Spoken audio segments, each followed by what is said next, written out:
Assalamualaikum warahmatullahi wabarakatuh. Saya Muhammad Alfan Amri dengan NPM 2451123. Perkenalkan, nama saya Chelsea Olivia Johan dengan NPM 2451056. Perkenalkan, nama saya Citra Larasati Sasongko dengan NPM 2451008. Perkenalkan, nama saya Joseph dengan NPM 2151143. Perkenalkan, nama saya Ranskia dengan NPM 2451027. Perkenalkan, nama saya Stephanie dengan NPM 2451020. Kami dari kelompok 5 yang akan memaparkan materi mengenai hukum pidana syariah. Maka dari itu, kami melakukan wawancara dengan Pengadilan Mahkamah Syariah Aceh yang dihadiri oleh Bapak Jakfar selaku Hakim Tinggi di pengadilan tersebut. Bismillahirrahmanirrahim. Assalamualaikum warahmatullahi wabarakatuh. Waalaikumsalam warahmatullahi wabarakatuh. Alhamdulillahirrabbilalamin. Wassalatu wassalamu ala asrafil anbiya'i wal mursalin wa ala ajmain. Yang terhormat Hakim Tinggi Mahkamah Syariah Aceh, Dr. Jakfar SHMA. Selamat pagi, Pak. Ya, pagi. Kami mahasiswa Prodi Ilmu Hukum dari Universitas Internasional Batam. Ya. Pak, untuk mewawancarai Bapak mengenai penerapan pidana syariah yang diterapkan di Aceh. Karena dengan wawancara ini sangat membantu tugas akhir semester kami, Pak. Ya. Oke, Pak. Kita mulai dari pertanyaan pertama. Ya. Bisakah Bapak menceritakan, Pak, bagaimana proses pelaksanaan pidana syariah Aceh, mulai dari laporan masyarakat hingga eksekusi hukuman?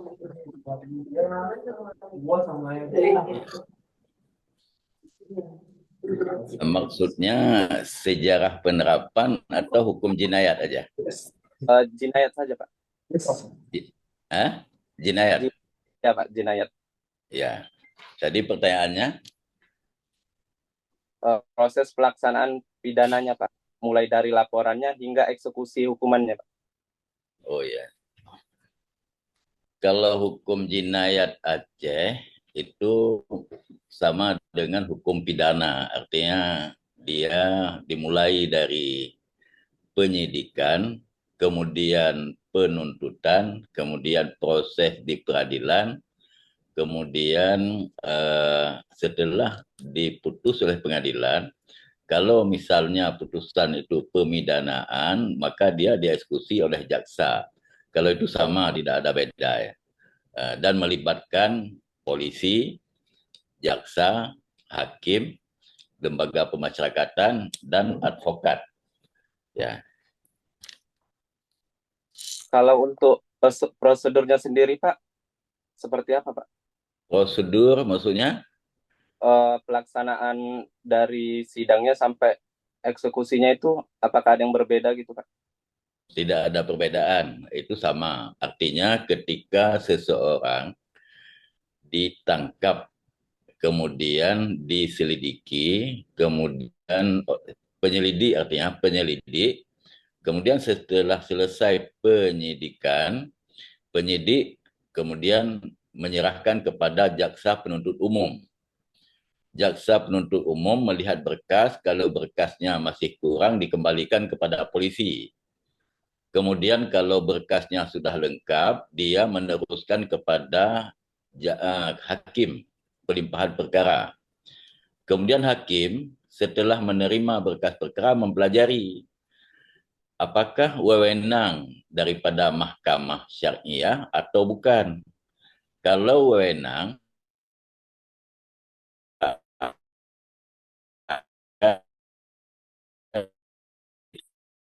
tetapkan maka dibenarkan bukan kewenangan mahkamah syariah.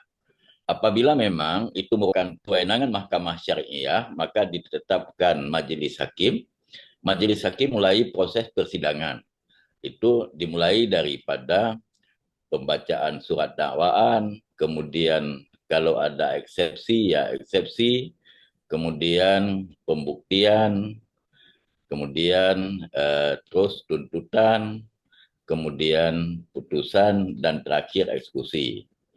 Itu prosesnya seperti itu. Sama dengan pidana umum kalau proses. Kalau biasanya hukuman tindak pidana ini berupa hukuman visi atau seperti apa, Pak? Kalau jenis hukuman yang diputuskan oleh Mahkamah Syariah, hukuman juga ada nanti lepas, artinya tidak terbukti sebagai pelaku tindak pidana. Yang kedua, bebas tadi, bebas bukan bebas. Yang kedua lepas, kalau lepas dia terbukti melakukan tindak pidana, tetapi ada alasan untuk tidak dihukum. Kemudian pemidanaan. Pemidanaan ini hukuman di Aceh mungkin berbeda dengan di pidana umum karena hukumannya ada takdir, ada hudud. Hudud itu adalah hukuman cambuk terhadap pelaku zina, kemudian minuman khamar, kemudian kadzaf. Kalau zina dihukum 100 kali cambuk. Kalau kadzaf 80 kali cambuk. Kalau khamar 40 kali cambuk. Itu artinya hukum hudud. Kalau hukum hudud, hukum yang telah ditetapkan oleh syariat Islam.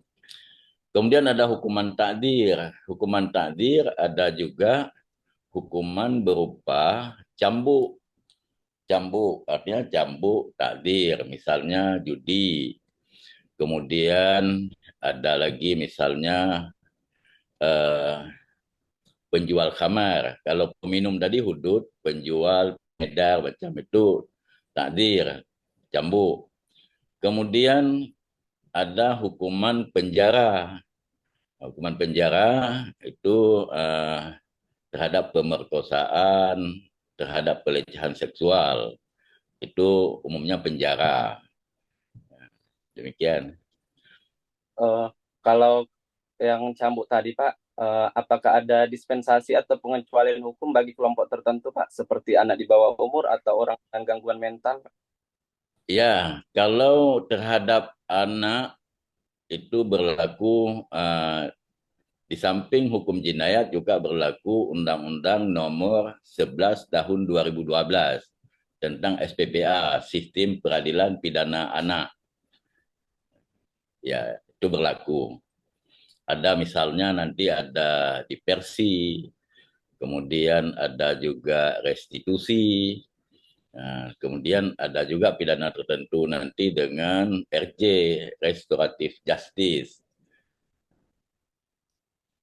Baik Pak, kalau untuk yang berzina ini Pak, apakah ada perbedaan dari yang dia melakukan zina tetapi belum menikah dan sudah menikah, ini ada perbedaan hukumannya tidak Pak? Tidak, kalau sekarang semua zina itu hukumannya adalah hudud cambuk. Jadi dia baik muhsan maupun ghairu muhsan, hukumannya tetap satu, tidak ada beda. Kalau pelakunya ini tidak tahan gitu Pak, apakah ada opsi lain untuk hukumannya gitu? Kalau mengenai penahanan, memang dia tetap ditahan, tetapi ada nanti mungkin dia mohon penangguhan penahanan. Itu ada nanti. Jadi setiap orang yang disangkakan melakukan tindak pidana, dia ditahan. Tetapi dia ada hak untuk mengajukan penangguhan penahanan. Itu bisa tergantung hakim nanti. Kalau pelaku eksekusi hukuman cambuk tuh biasanya siapa Pak yang berwenang gitu Pak? Yang berwenang melaksanakan eksekusi jaksa penuntut umum. Tetapi jaksa penuntut umum nanti ada orang yang ditunjuk untuk melakukan cambuk. Itu dari Wilayatul Hisbah atau Satpol PP, itu ada Wilayatul Hisbah. Itu ditunjuk oleh jaksa. Kita nggak tahu, pokoknya itu atas nama jaksa. Jadi yang berwenang melaksanakan eksekusi jaksa penuntut umum. Oh, baik Pak. Kalau Mahkamah Syariah ini menangani Pak masyarakat atau pihak luar yang tidak sepakat gitu Pak dengan penerapan hukum syariah yang di Aceh itu bagaimana Pak? Tentunya Kalau banyak mungkin ada beberapa orang mungkin Pak yang tidak setuju dengan penerapan sistem syariah Aceh ini, penanganan Bapak tuh seperti apa Pak? Oh, itu tanggapan? memang tetap ada. Jadi Mahkamah Syariah dalam melaksanakan tugas wewenangnya sesuai dengan Kanun Nomor 6 Tahun 2014 dan Kanun Nomor 7 Tahun 2013 yang kesemuanya merujuk kepada Undang-Undang Nomor 11 Tahun 2006. Jadi memang tidak semua orang setuju. Pasti ada pro kontra. Tetapi Mahkamah Syariah sebagai lembaga peradilan yang telah diberi wewenang melaksanakan sesuai dengan aturan perundang-undangan yang telah diatur di dalam undang-undang dan kanun. Demikian. Baik, Pak. Eh, Kalau untuk menjadi hakim seperti Bapak nih, Pak, di Ya, Mahkamah Syariah, apakah adanya perbedaan dengan hakim-hakim pidana lainnya, Pak? Kayak ada sekolah khususnya atau seperti apa, Pak? tidak ada perbedaan hakim yang ditunjuk di Mahkamah Syariah dengan hakim di tempat-tempat yang lain. Itu tidak ada perbedaan. Tidak ada ya, Pak? Cuman yang ada mungkin kalau hakim di sini kewenangannya ditambah dengan jinayat.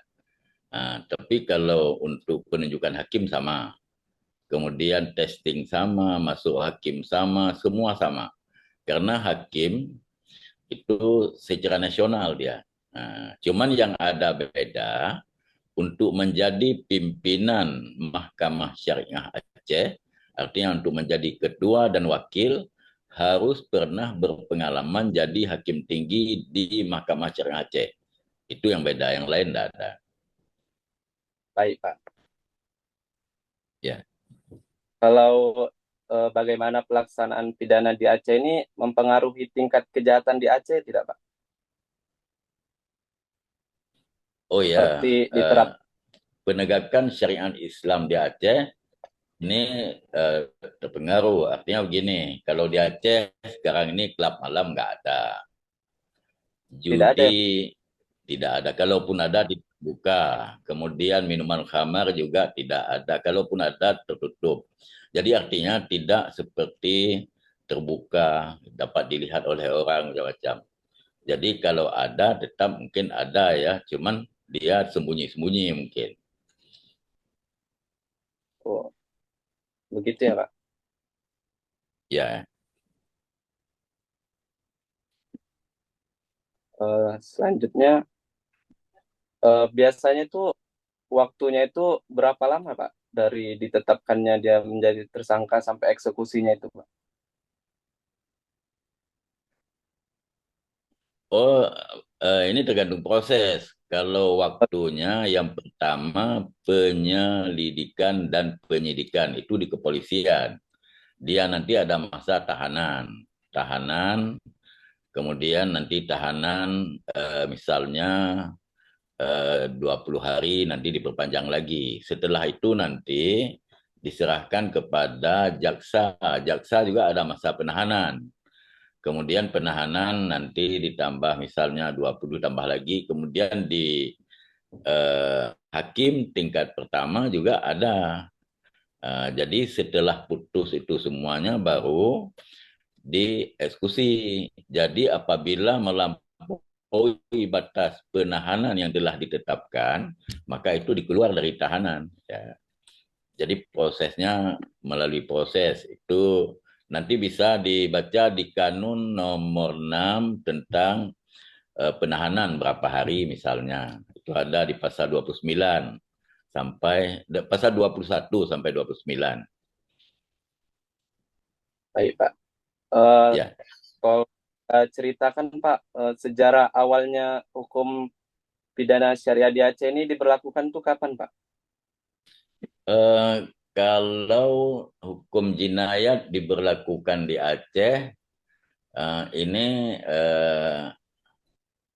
ini saya cerita dari mana? Dari Aceh sekarang ataupun dari sebelum pada zaman Kesultanan? Dari mana saya mulai? Mungkin dari Kesultanan boleh kali, Pak. Dari masa Kesultanan, dulu pada masa Iskandar Muda, itu sudah mulai diterapkan hukum jinayat. bahkan dulu hukum jinayat itu kan diberlakukan terhadap anak Sultan Iskandar Muda, Raja Popo namanya. Itu dihukum rajam karena dia berzina dan dihukum langsung oleh Sultan Iskandar Muda. Kemudian ada juga dulu peristiwa kisas terhadap pencuri kerbau. Itu juga pada masa kesultanan. Itu terjadi di Blangkejren. Jadi itu nanti sudah berlaku. Artinya hukum jinayat di Aceh sudah pernah berlaku sejak masa kesultanan dulu. Jadi dulu dia kan semua hukum berlaku tidak dibedakan seperti sekarang. Kalau sekarang ini ada hukum perdata, hukum pidana, hukum tata negara dan sebagainya. Kalau dulu satu kitab hukum Kanun Al-Asyi namanya, masa Sultan Iskandar Muda. Itu dulu. Kemudian kalau sekarang ini setelah Indonesia merdeka, ini kan terjadi fluktuasi bahwa hukum jinayat di Aceh berlaku kembali pada tahun 2003 berlaku kembali. Itu dasarnya Undang-Undang 44 tahun 1999. Ada 4 kewenangan Aceh. Yang pertama, kewenangan di bidang adat dan budaya. Yang kedua, di bidang pendidikan. Yang ketiga, keistimewaan Aceh. Yang keempat, tentang pelaksanaan syariat Islam. Pelaksanaan syariat Islam, kemudian muncul adat, hukum adat. Itu ada namanya Perda nomor 5 tahun 2000 tentang adat. Di sana disebutkan tentang salah satunya pelaksanaan syariat Islam. Kemudian pada tahun 2001 lahir Undang-Undang nomor 18 tahun 2001 tentang Nanggro Aceh Darussalam. Di dalam salah satu pasal disebutkan pelaksanaan hukum jinayat di Aceh. Kemudian berdasarkan undang-undang tersebut lahir Kanun nomor 10 2002 tentang peradilan syariat Islam di Aceh.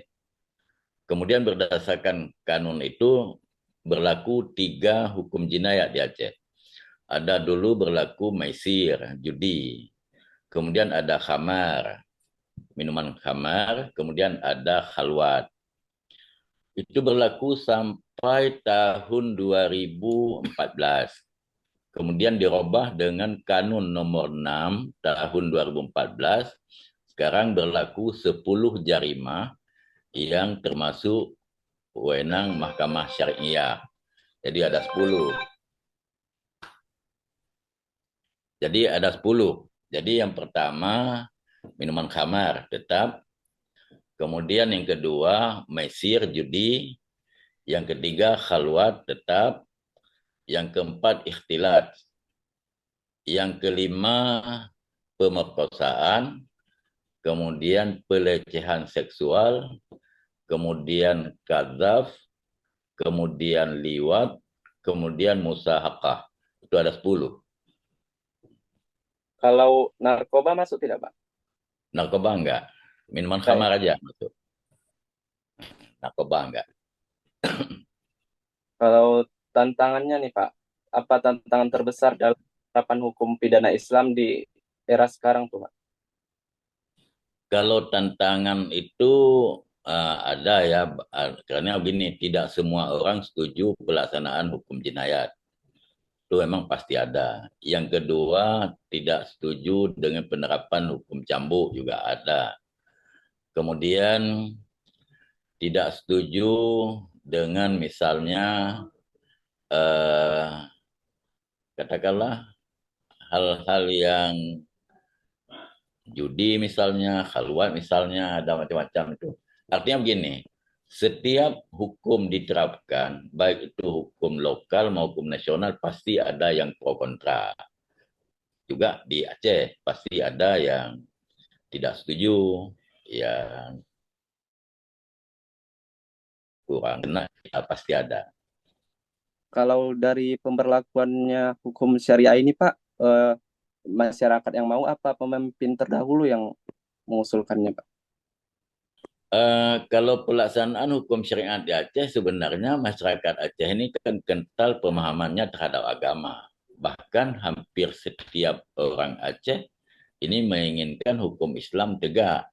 Artinya begini, meskipun aturan hukum tidak ada dulu, tetapi masyarakat Aceh kalau ada orang berjudi tetap dilarang, nggak boleh. Kemudian kalau ada orang yang berjalan dua-dua yang bukan muhrim juga nggak boleh. Kemudian ada minum khamar nggak boleh. Artinya dari dulu itu memang masyarakat sudah percaya bahwa hukum Islam harus ditegakkan. Jadi di Aceh juga dilarang perempuan tidak muhrim tinggal bersama, macam-macam lah. Artinya memang masyarakat yang sudah kental pemahaman terhadap Islam ingin melaksanakan syariat Islam. Nah, kalau seperti tadi Pak, perzinahan itu apakah umat selain umat Islam itu tetap di mahkamah syariah yang menanganinya Pak? Bagi umat yang non-Muslim yang melakukan tindak pidana, apabila dia melakukan tindak pidana bersama dengan orang Islam, kemudian dia menundukkan diri, artinya dia minta sendiri dihukum dengan hukum kanun, boleh. Tapi kalau dia memang tetap memilih hukum pidana, ya hukum pidana. Kecuali umat non-Muslim yang melakukan tindak pidana yang tidak diatur di dalam hukum pidana, tapi ada diatur dalam kanun, itu tetap berlaku kanun. Kalau rajam tuh Pak pernah diterapkan nggak Pak? Tidak pernah. Tidak pernah. Tidak pernah. Berarti cambuk aja ya Pak? Cambuk ya. Oke Pak. Ya. Jadi Pak, terima kasih banyak atas waktu yang Bapak telah senggangkan untuk kami nih Pak. Penjelasan Bapak tadi itu sangat berharga untuk kami dalam tugas kami nih Pak. Ya. Semoga Bapak selalu diberi kelancaran dalam tugas. Amin. Ya. Dan mungkin ada yang bertanya, mungkin kawan-kawan? Oh iya, teman-teman ada yang mau nanya nggak?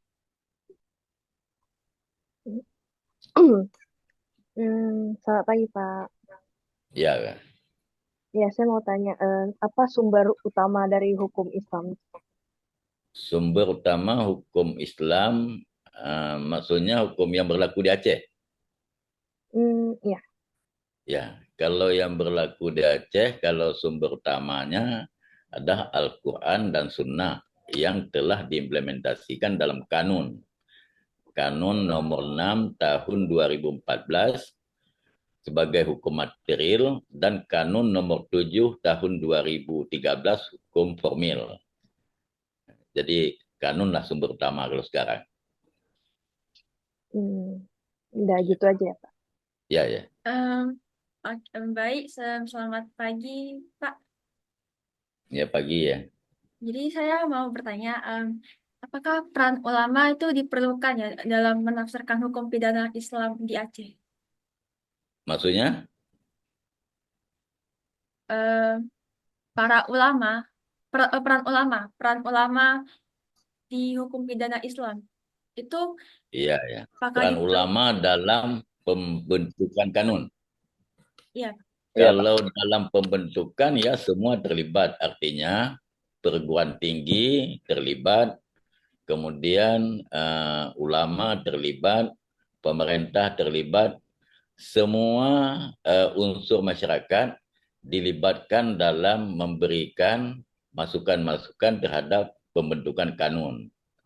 Tetapi setelah kanun tersebut dibuat, maka dikaji, yang pertama dikaji secara akademik, setelah itu baru dibawa ke Kementerian Dalam Negeri untuk disahkan. Kalau Kementerian Dalam Negeri merasa kanun itu tidak ada masalah, disahkan. Gitu ya? Ya. Terima kasih ya Pak. Iya. Pak, kalau untuk kanunnya itu sama dengan yang di Arab Saudi tidak, Pak? Mungkin berbeda ya. Kalau di Arab Saudi kanun itu sama dengan undang-undang kita. Orang itu kan ini kan istilah Arab kanun undang-undang. Kalau kita ini kanun ini dibentuk berdasarkan perintah undang-undang. Karena undang-undang yang ini kan sumbernya Undang-Undang Nomor 11 Tahun 2006. Di pasal 128 bahwa peradilan syariat Islam di Aceh dibentuk dengan kanun. Jadi kanun nomor 6 ini adalah kanun yang dibentuk berdasarkan peraturan perundang-undangan dan dia azasnya delegasi bukan atribusi.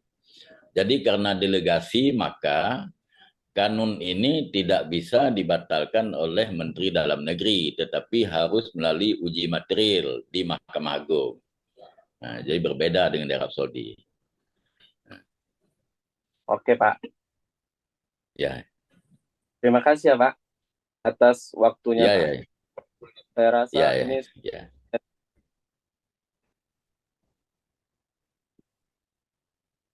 oke, Pak. Ya, ya. Semoga Pak sukses selalu, Pak, dalam Ya, tugas. ya. Amin, amin, amin. Nah, Akhiri ya, Pak. Wassalamualaikum Ya, ya. warahmatullahi wabarakatuh. Waalaikumsalam warahmatullahi wabarakatuh. Terima kasih, Pak. Terima kasih, Pak. Ya, Terima kasih banyak, ya, Pak, atas waktunya, Pak. ya, ya, ya, ya, Terima kasih, Pak. ya, Boleh live, Pak. ya. Demikian hasil Demikian hasil wawancara. Demikian wawancara kami. Kami semoga bermanfaat bagi kita semua. Terima Terima kasih. kasih.